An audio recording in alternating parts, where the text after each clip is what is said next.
Herkese merhaba. Bugün döküm tavada antrikot yapacağız.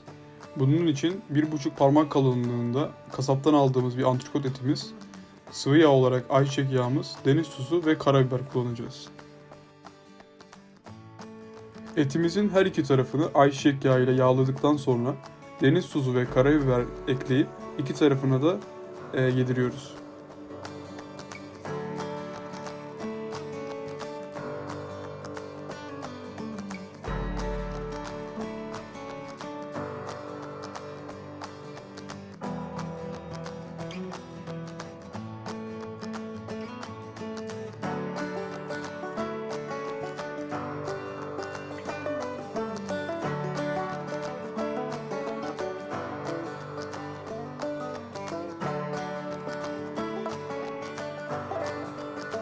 Önceden 10-15 dakika boyunca ısıtmış olduğumuz döküm tavamıza hazırlamış olduğumuz etimizi bırakıyoruz.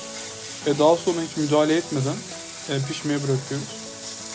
Orta pişmiş bir et için yaklaşık olarak 1,5 dakikalık bir pişme süresi her bir yüzey için yeterli olacaktır.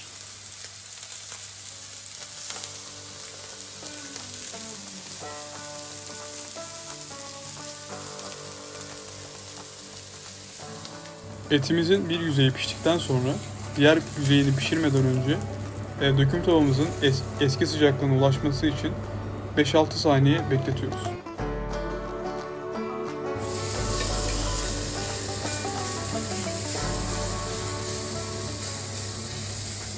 Etimizi aromalandırması için burada 1-2 parça tereyağı, 2-3 diş sarımsak ve bir tutam biberiye kullanıyoruz. Burada şunu belirtmek istiyorum. Biberiye yerine taze kekik veya her ikisini birden aynı anda da kullanabilirsiniz. Etimizin her iki tarafı 1,5 dakika piştikten sonra başta tereyağı olmak üzere saydığımız malzemeleri tavamızın içine atıyoruz.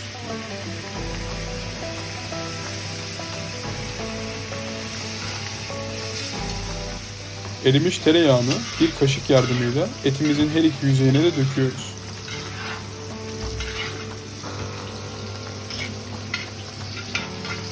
Bu aşamada etin her bir tarafını yarım dakika olmak üzere toplam 1 dakika tavada tutmak etimiz için yeterli olacaktır.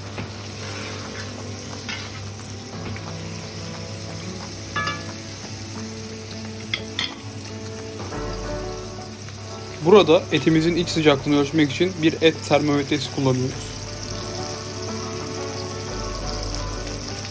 Orta pişmiş bir et yaptığımız için etimizin iç sıcaklığının 62-65 derece aralığında olması bizim için idealdir.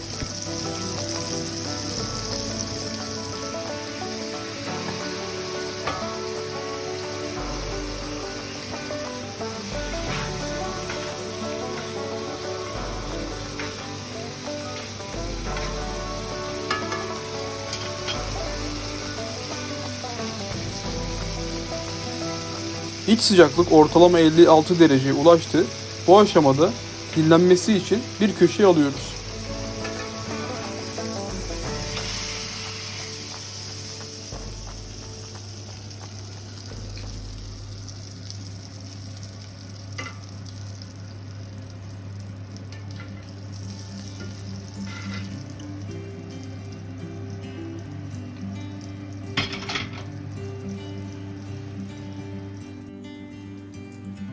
Üç 4 dakikalık bir dinlenmenin ardından etimiz 61-62 derecelik iç sıcaklığına ulaşacaktır.